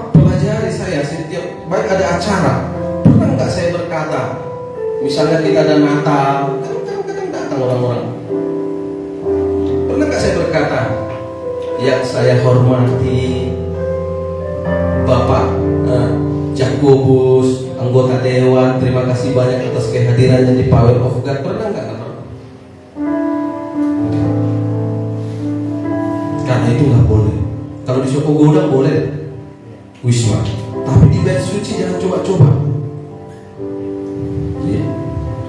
Jangan jadi penjilat. Saya tahu itu bahasa-bahasa itu bahasa penjilat. Kenapa pendeta memuliakan orang kaya? Supaya bisa dijilat. Nggak pernah, dari dulu nggak pernah. Mau ketua ini sinode saya nggak pernah. Ya saya hormati ketua sinode gereja ini. Selamat malam Bapak, selamat datang di Pak. Oh sorry.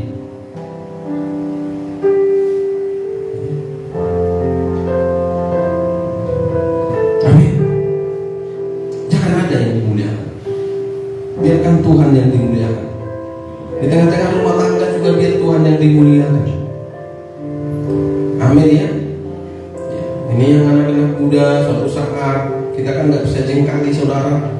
Ya, kalian jadi pembicara. Saya beritahu saudara, jangan jadi penjilat. Kalau ada di situ orang-orang yang berpangkat pejabat, nggak usah lah. Saya hormati, yang saya hormati. Kadang-kadang sampai habis setengah jam waktu hanya kata-kata yang saya hormati, yang saya hormati, yang saya hormati. Bertele-tele lagi kan, kurang lagi dibilang kan. Kalau saya nggak salah Pak, kayaknya kita pernah jumpa ya Pak. Iya katanya Ustaz di mana? Sok merasa paling dekat, sok merasa sudah sangat kenal. Iya kan banyak gitu betul kan? Kayaknya udah pernah deh. Datang pula lah si kawan ini orang kaya ini kan. Oh kayaknya pernah sih Pak. Mungkin saya yang lupa. Akhirnya dia bilang gitu kan. Daripada mempermalukan kau bikinnya kan.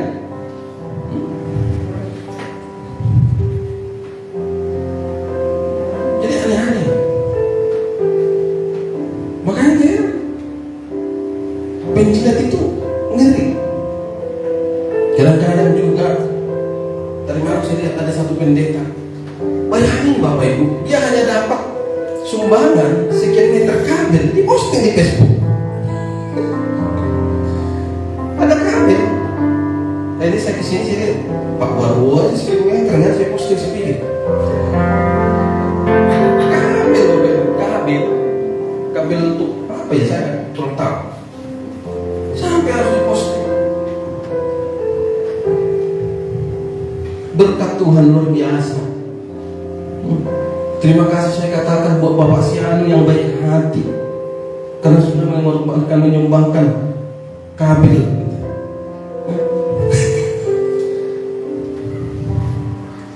Saya membaca pun saya malu.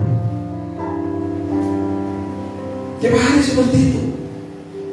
Beras 5 kilogram pun nanti ada yang ngantar di posting.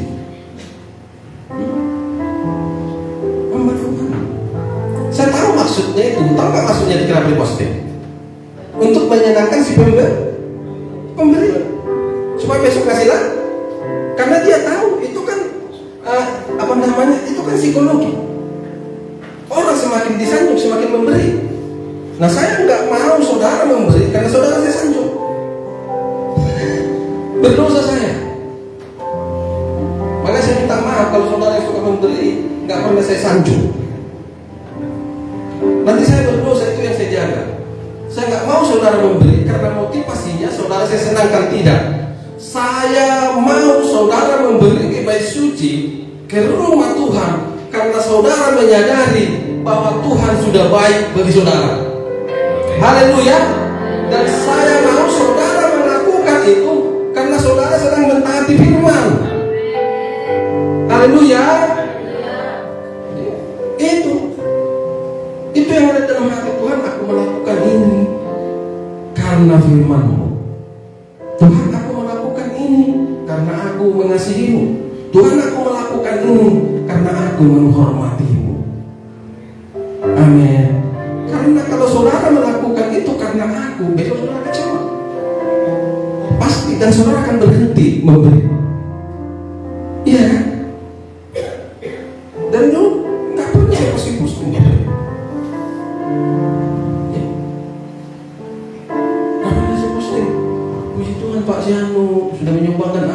dikit, terpujilah nama Tuhan, kiranya Tuhan memberkati Bapak.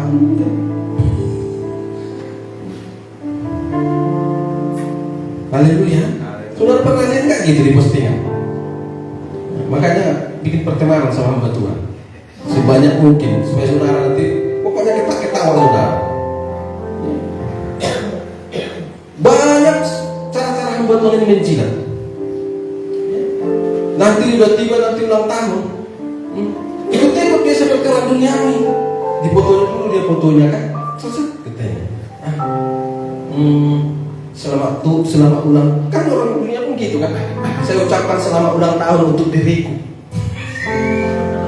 Dalam hatiku penting ada ya cukup begini ya. Selamat ulang tahun untuk diriku. Aku bangga untuk diriku. Kalaupun aku ada hari ini, aku tahu itu mancing orang sebenarnya, mancing jemaatnya supaya ngasih kado ulang tahun. Tahu kita loh. Iya kan? Karena apa? Begitu sekian jam muncul lagi postingan. Puji Tuhan, aku sangat bersyukur. Udah beda lagi captionnya. Puji Tuhan, aku sangat bersyukur kepada Tuhan. Dia memberikan aku jemaat-jemaat yang begitu mengasihi aku. Di hari ulang tahunku hari ini yang sekian tahun. Buat Bapak Siani, buat Siani terima kasih, di posting. Ada kemeja, ada sepatu. Mereka tahu kebutuhanku, katanya pula. Aduh, saudara pun jangan gitulah walaupun hanya jemaat. Nggak usah lah cari perhatian manusia. Saya sudah bilang selalu kepada saudara, kita masing-masing, ayo kita sibuk cari perhatian Tuhan. Amin ya. Ya kalau kau ulang tahun kenapa rupanya, biar kau yang tahu sama Tuhan lah. Haleluya. Nah, berdua sendiri kenapa rupanya. Tuhan terima kasih hari ini tanggal sekian, usia aku sekian. Oleh karena anugerah kemurahan kebaikanmu aku bisa ada sampai hari ini. Engkau sudah pelihara. Terima kasih Tuhan. Tuhan, aku berdamaikan hidupku. Misalnya usia saudara 34, ampunnya jika di usiaku 34 tahun ini ada banyak pelanggaranku Tuhan. Aku mau di usia keempat 34 ini Engkau tahirkan aku supaya aku menjalani usiaku yang berikutnya aku dalam kekudusan-Mu. Udah gitu aja kan. Haleluya. Gak usah, aduh, udah posting pendetanya, istrinya kan punya Facebook juga, posting lagi. Buat papiku yang tersayang, selamat ulang tahun. Aku tahu maksudnya, ada yang komen, kadang-kadang aku buka kan, papi pendeta ulang tahunnya tante. Iya, nanti sore kami datang ya, berhak berhasil.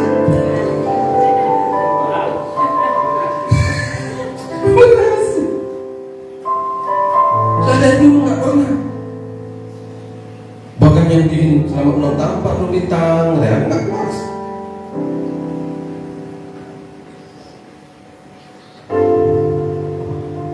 Jadi dalam situasi apapun, hidupmu itu nggak usah lakukan hal-hal yang manipulasi lah. Amin ya.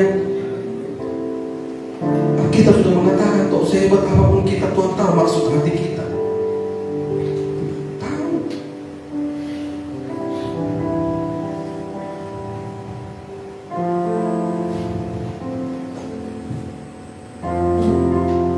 Makanya kalau bisa sebenarnya nggak usah kali raya-rayakan itu karena nggak ada perintah Tuhan. Ya bersyukur dalam doa aja. Berdoa bersama. Ya kalau orang tua untuk anaknya ya doakan aja secara pribadi. Kalau tidak panggil dia topang tangan. Amin. Topang tangan. Ulang tahun sekarang. Kalau nggak usah topang tangan, doakan di kamar juga bisa kan, Tuhan tahu. Kita nggak usah ikut-ikut dunia. Ya. Itu kan cari-cari perhatian. Kita kalau boleh jujur dari hati, itu memang kita sedang cari perhatian sebenarnya, sedang capek. Cari momen-momen, iya kan? semua hal-hal di dunia masih aja dipamerkan para hamba Tuhan. Hari kasih sayang sedunia ikut pendeta heboh itu. Lihat, iya. Selamat ulang tahun, selamat hari kasih sayang mami katanya. Dibikin di Facebook hamba Tuhan. Nggak ada hari kasih sayang dalam kitab. Selalu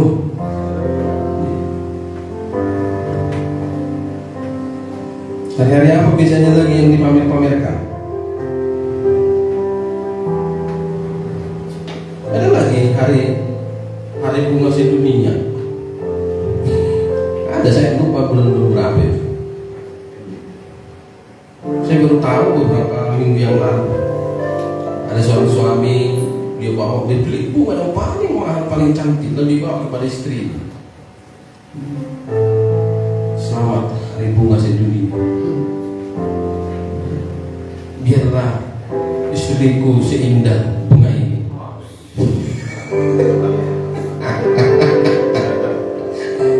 Enggak lah, nggak akan mungkin itu. Iya kan, nggak mungkin itu. Nggak usah kata-kata manipulatif. Iya kan, biarlah istriku seindah bunga ini. Indah merah, besok lagi habis. Mau siapa yang mau istrinya seperti bunga? Mau pakai ini? Jangan. Hari ini indah, besok lain. Jangan bercita-cita punya istri seperti bunga. Berarti itu artinya apa? Iya. Kalau istri yang seperti bunga itu berarti gambaran apa? Istri yang hanya sebentar-sebentar menyenangkan, sebentar menyakitkan.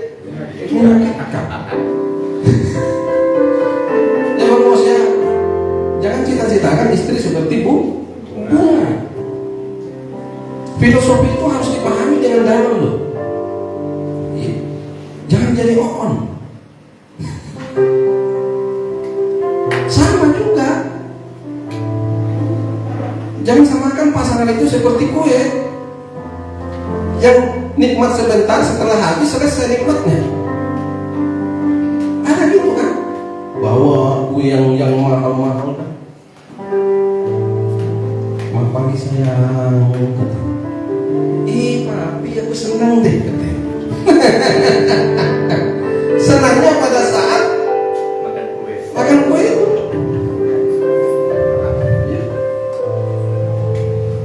Papi baik deh katanya. Besok ada kuenya, papi jahat. Nah, jangan ciptakan kebahagiaan yang bersifat lahiriah, karena itu tidak bersifat kekal. Seringkali terjadi sakit yang mendalam itu oleh karena teknik praktek lahiriah dalam mengungkapkan kasih sayang.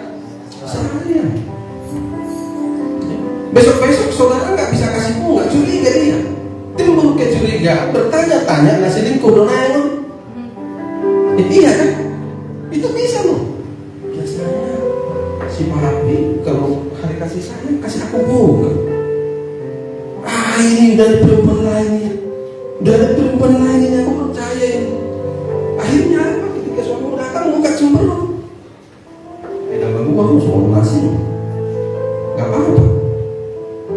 Ngomong lah, nggak apa-apa. Terjadi praduga. Iya. Akhirnya lama-lama ketahuan. Biasanya kau kasih bunganya sama tahun ini nggak ada. Nah, pasti ada perempuan lain. Ada ribut jadi. Dalam keluarga itu harus kebahagiaan itu yang bersifat rohani lah. Ayo kita latih diri kita, pasangan suami istri itu, kebahagiaan itu yang bersifat rohani. Jangan lagi yang bersifat-sifat lahiriah. Harus begini secara lahiriah, harus begini secara lahiriah, harus begitu secara lahiriah.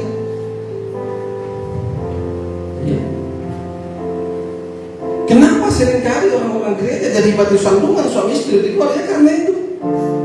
Hanya di gereja aja suami istri rohani. Makanya saya bilang tadi nggak ada bedanya dengan orang dunia di luar sana, orang gereja, hamba Tuhan nggak ada bedanya. Hanya di gereja aja rohani, habis itu semua sama.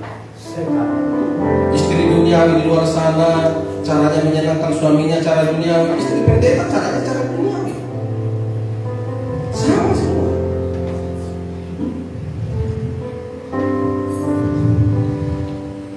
Gak pernah ada pasangan tokoh-tokoh dalam Alkitab menyenangkan pasangannya dengan cara-cara lahiriah. Siapa tokohnya? Kasih tahu saya. Ada nggak? Hah?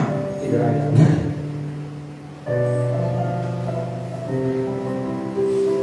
Kalau kita belajar kisah Abraham suami istri, nggak ada kata-kata yang lain yang dibahas Abraham dengan istrinya selain kata-kata firman.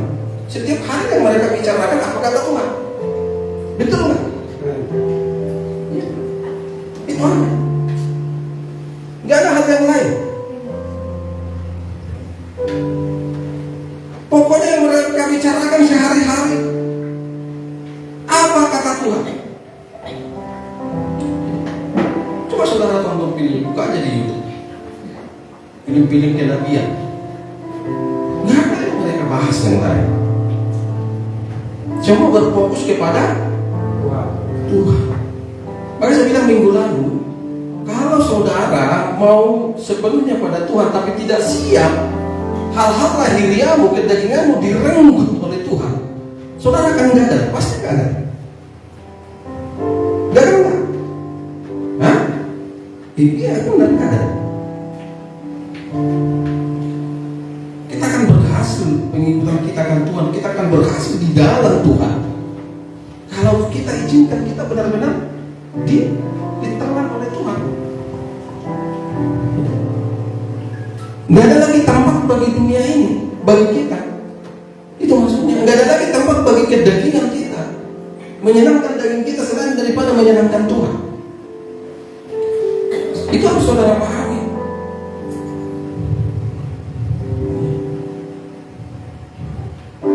Jangan sampai, makanya kenapa sampai terjadi perhambaan kepada Tuhan? Ya karena itu kita masih pertahankan kehendak-kehendak keinginan daging kita. Kita masih hidup dalam kehendak daging itu kan, dan kita pertahankan itu. Saya bilang, saudara dan saya nggak akan segan-segan menentang peraturan Tuhan. Kalau kita masih melihat pola-pola lahiriah, kebahagiaan cara-cara lahiriah, benar, saudara akan menentang aturan Tuhan. Saudara akan halalkan itu. Saudara bilang istri akan menghalalkan hal lahiriah, menentang aturan Tuhan demi peraturan cara lahiriah. Makanya saya bilang, kenapa istri dan suami sekarang tidak lagi hidup sesuai dengan aturan Tuhan? Yang harusnya suami yang menafkahi istri dengan benar, istri bagiannya belakang dapur, masing-masing nggak ikhlas.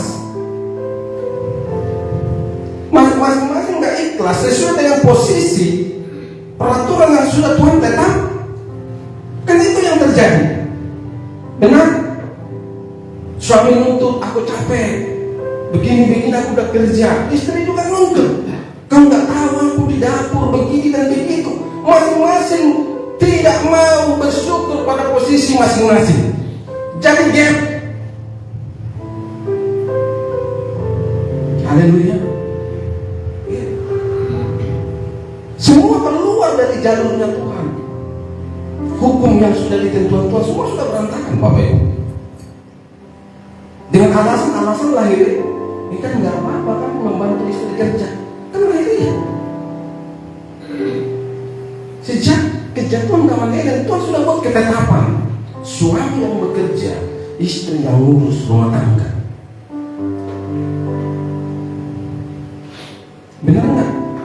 Saya jelaskan dalam kitab Amsal kan, bagaimana itu istri takut akan Tuhan, dia bangun pagi-pagi mengurus anak-anak. Apa perlu lagi kita buka ayatnya?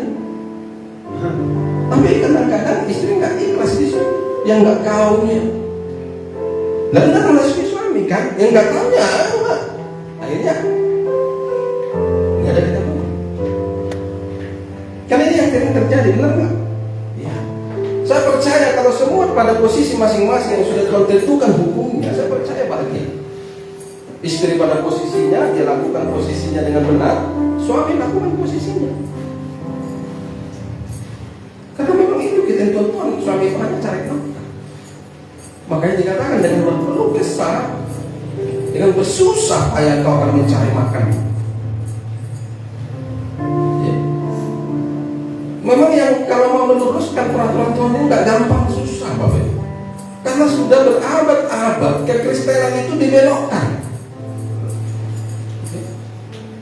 Kekristenan itu sudah dikamilkan dengan aturan-aturan duniawi yang kelihatannya lebih benar daripada aturan Tuhan.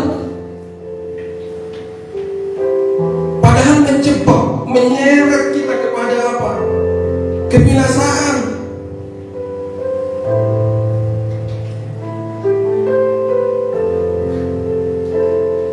Saya berkali-kali, Bapak Ibu, kenapa saya tekankan terus? Saya katakan kerinduan saya itu Tuhan, bagaimana ya mengembalikan manusia ini kepada posisi yang sebenarnya yang sudah Tuhan tentukan di Alkitab. Sudah sangat sulit Bapak Ibu, sudah sangat sulit. Karena selalu terbentur dengan hal-hal perbuatan lahiriah yang kelihatannya positif.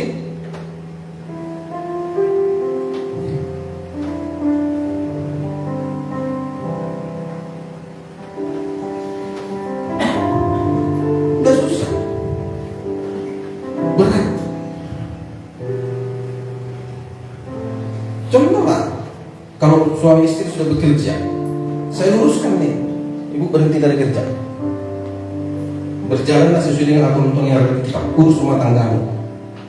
Biar suamimu yang, iya kan Pak, nggak cukup kan? Aduh Pak, nggak apa-apanya. Kalau nggak gini lah Pak, mau apa? Nambahin kebutuhan kami. Nggak bisa lagi. Itu kan?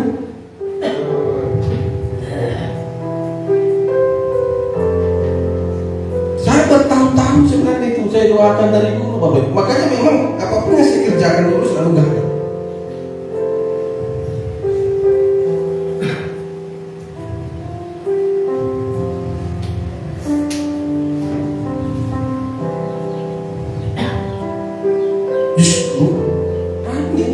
Justru agama seberang sana yang berhasil melakukan itu. Iya, justru agama seberang yang lebih berhasil melakukan itu. Istri seberang yang berhasil membentuk istri soleha. Apa?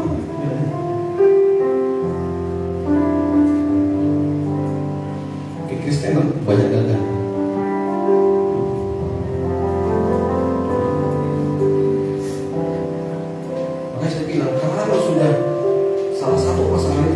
Tuntutannya nggak bisa diterapkan sistemnya semua, nggak bisa Bapak. Karena tuntutan itulah yang membuat kita susah untuk menegakkan hukumnya Tuhan. Nanti kalau aku lakukan gini, bagaimana dengan istri? Kalau aku lakukan gini, bagaimana dengan suami? Akhirnya sistem Tuhan itu tersingkirkan. Saya mau bilang kepada ini yang muda-muda ini, coba buat prinsipmu hari ini, Tuhan, aku sudah dengarkan khotbah. Memang benar Tuhan, semua pasangan sudah keluar dari ajaran Tuhan. Hari ini aku masih muda Tuhan, aku mau berkomitmen membentuk rumah tangga yang benar-benar hidupnya di dalam hukum-hukum Tuhan. Berikan aku suami yang benar-benar bertanggung jawab, bisa menafkahi tanpa aku terlibat dalam menafkahi. Aku mau kerjakan bagianku sebagai perempuan sesuai dengan hukum aturan yang ada dalam Alkitab. Berani nggak ya guys? Berani nggak saya? Enggak. Payah itu Pak, gitu dah. Andai kata saya bisa diputar ke belakang. Makanya penting baca Alkitab.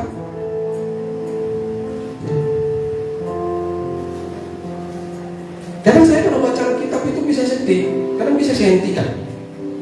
Karena saya lihat dengan fakta-fakta kehidupan manusia yang sekarang, ternyata semua udah melenceng kok. Kenapa? Dimulai dari kehidupan rumah tangga yang sudah salah, maka akan berdampak kepada anak, pasti salah. Ngerti kan? Kalau saya bilang, kenapa Tuhan gambarkan hubungannya dengan umatnya, hubungan suami istri? Karena semua dasarnya itu dari keluarga, dibentuk dari situ. Contoh, kalau dalam rumah tangga istri nggak bisa menghormati suami, tunduk kepada suami sepenuhnya. Ingat, anakmu perempuan begitu berumah tangga nggak akan bisa tunduk kepada suaminya sepenuhnya dan menghormati suaminya, karena dia gambaran mama. Sama. Seorang suami suka mukul istri, ada anaknya laki-laki, percaya.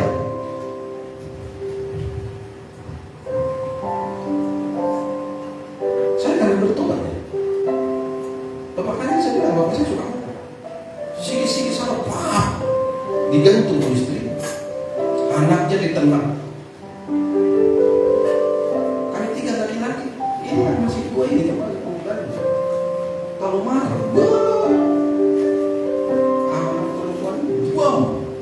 lagi ini bayangin ini kepala ini penyok malam dah kok penyok sini sampai penyok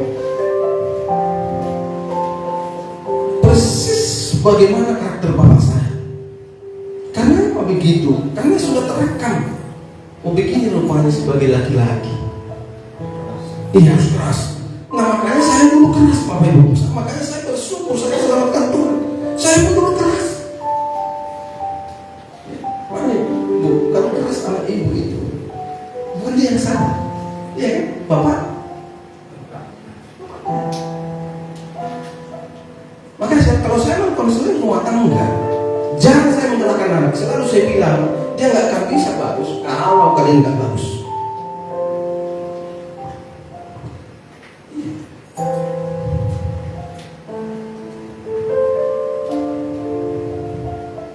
Coba lihat keturunan orang yang berpendidikan, punya karakter yang bagus. Cuma lihat pejabat-pejabat, lihat anak-anak pejabat yang punya karakter bagus, pasti sampai keturunannya bagus.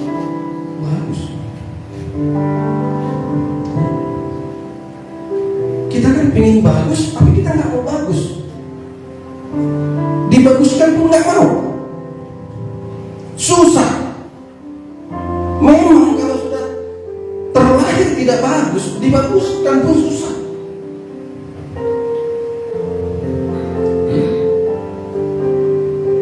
Makanya saya bilang kepada saudara, saya bilang sama Tuhan, kenapa ya jemaatku yang begini semua sedari dulu? Roh Kudus bilang aku punya rencana, kau yang bisa tentukan.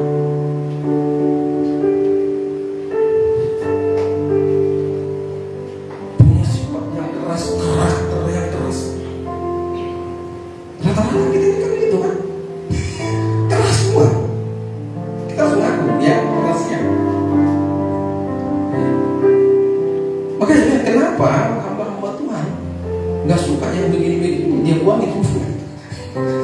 Dia tampung orang-orang yang intelektual, orang-orang karena dia nggak mau ribet-ribet, Bapak Ibu. Dia udah tahu secara psikolog ini akan susah saya benarkan. Makanya orang ini saya bilang, kalau ngejek-ngejek jemaat saya bilang, enggak, ini yang percaya.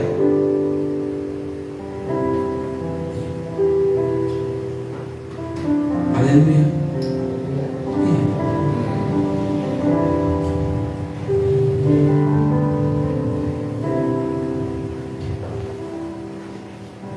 Saudara lihat nanti, istri yang nggak bisa menghormati suaminya dengan benar sesuai hukum Tuhan. Lihat nanti anak perempuan punya suami, lihat harus jujur ya, iya pasti mirip, pasti. Dan ngerinya banyak ibu-ibu bangga di situ, bangga dia anak perempuannya punya suami, meniru karakternya sebagaimana dia kepada suaminya.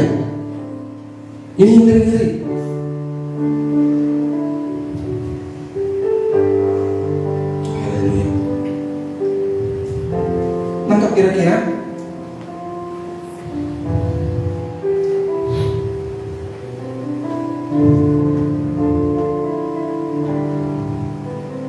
Semenjak bertobat Bapak Ibu,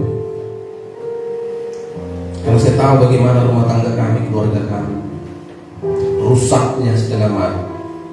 Saya selalu berdoa sampai hari ini, Tuhan, jangan ada lagi yang transfer karakter keturunan, baik dari orang tua saya, Tuhan, dari hukum saya.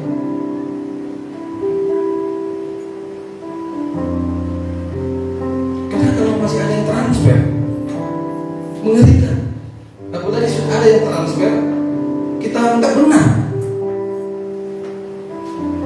Lebih repot, iya kan?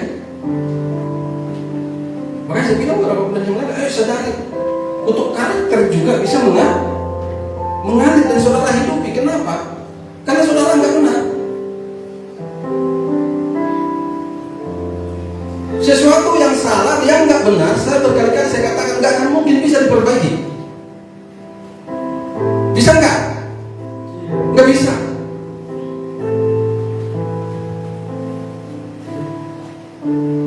Perempuan kita orang Batak susah diajak sesuai dengan firman Tuhan tunduk kepada suami.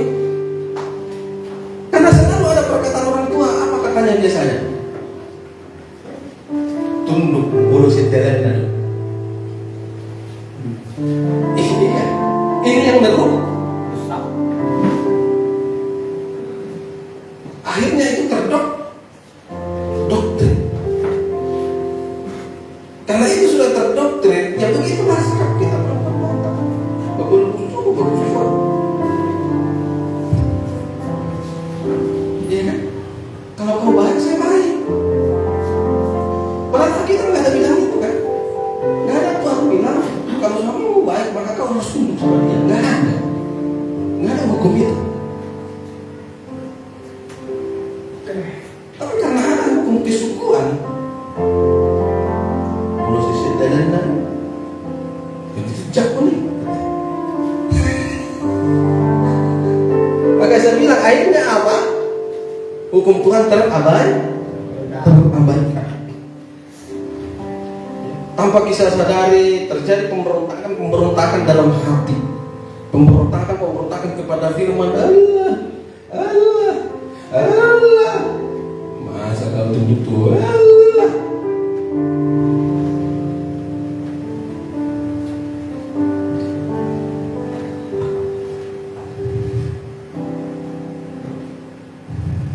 Yang kita yang suami istri, cobalah belajar hidupi karakter baru, hubungan yang baru antara suami dengan istri yang sesuai, benar-benar sesuai dengan hukum-hukumnya Tuhan. Ayo, walaupun ada yang positif dari orang tua kita tapi bertentangan dengan kebenaran firman Tuhan, mari kita singkirkan itu. Haleluya. Positif pun dia kalau bertentangan dengan kebenaran Tuhan, apa yang kita bertentangan? Pasti ribut. Gak ada damai sejahtera.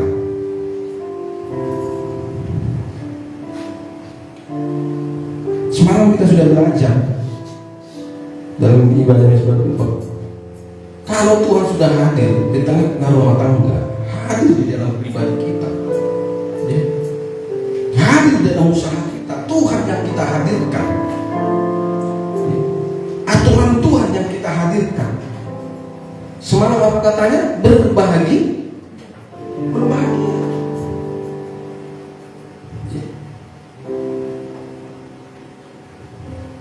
Gak ada di dalam Alkitab tertulis kalau kamu menuruti keinginan istrimu dan kau juga suami menuruti keinginan suamimu, maka kau berbahagia. Tapi ketika kita menuruti Tuhan, kita turuti Tuhan, hukum-hukum Tuhan, suami istri kita hidup di situ, Bapak Ibu, maka bahagia. Walaupun berat memang, berat Bapak Ibu, susah, sakit ke daging, sangat sakit. Menghidupi firman itu efeknya kita benar, iya kan? Makanya dibilang kita sampai mengalami kematian daging. Kematian daging hanya bisa terjadi kalau kita benar-benar tunduk kepada hukum Tuhan. Karena hukum Tuhan itu adalah hukum roh, hukum spiritual. Supaya saudara paham. Dan harus bertentangan dengan daging, gak bisa tidak. Maka saya bilang kalau tafsiran Alkitab fokusnya menyenangkan daging, itu tafsirannya salah. Ya. Karena bicara firman tidak ada bicara hal-hal yang lahirnya, kan? Ya. Justru fokusnya ajaran Tuhan itu untuk mematikan hal-hal lahiriah supaya kita benar-benar bisa masuk ke dalam hal yang namanya rohaniah. Bisa hidup di dalam hukum-hukum rohaniah. Ini harus saudara pahami. Ya. Kalau yang anak muda mungkin ayo mulailah dari sekarang sebelum berumah tangga. Praktek pelan-pelan. Kalau kami ini mungkin sudah susah. Terjadi perang kelut setiap hari. Karena masing-masing akan menuntut kesenangan dagingnya. Yang dirinya kan nantinya saja, tahunya aku katanya, tahunya aku ya, udah tahu udah lakukan. Tapi kan gitu kan, udah selesai nggak jadi. Jadi kalau yang anak muda ayo latih sekarang, kasih komitmen ini, kasih komitmen hari ini, latih dirimu, pelajari kitab-kitab yang berhubungan dengan perempuan. Ini yang tidak gadis. Pelajari mulai dari sekarang hukum-hukum aturan bagaimana perempuan itu hidup sesuai hukum Tuhan. Sehingga ketika kau nanti berumah tangga, kau dengan mudah menghidupinya. Nah, kira-kira ini yang ada gadis, ngerti kan? Apa hukumnya? Mulai dari sekarang.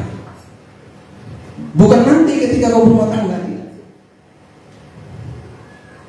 Nanti kita praktek sekarang belajar. Makanya baca kitab, jangan yang handphone. Cari ayat-ayat yang berhubungan dengan itu. Yang anak muda, cari ayat-ayat yang berhubungan dengan laki-laki. Menurut hukum Tuhan, bagaimana laki-laki harus hidup? Menurut aturan-aturan Tuhan, bagaimana laki-laki harus hidup? Masing-masing saling memperhatikan. Semua hukumnya sudah ada di dalam Alkitab. Haleluya.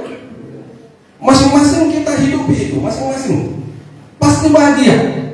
Saya percaya.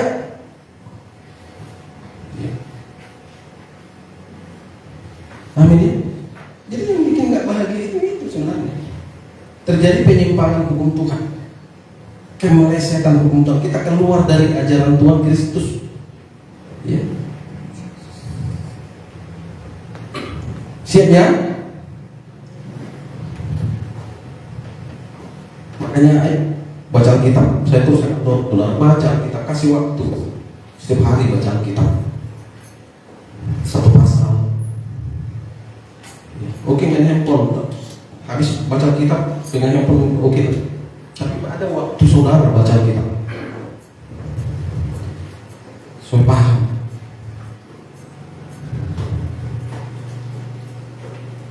Kalau dalam rumah tangga sudah saling paham, perlu lagi nggak muda-muda tua? Nggak perlu. Nggak perlu lagi muda siapa-siapa.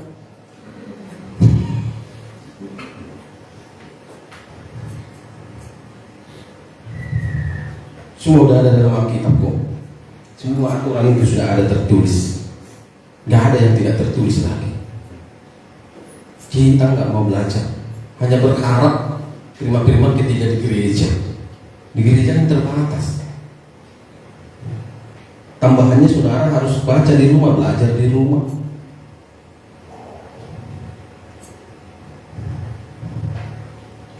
Amin ya.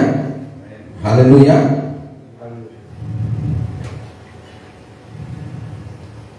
Supaya kita, keluarga kita, rumah tangga kita benar-benar hidup di dalam Tuhan, seperti tema kita hari ini. Baik Bapak Ibu kasih Tuhan, demikian firman Tuhan. Mari kita tutup Alkitab kita.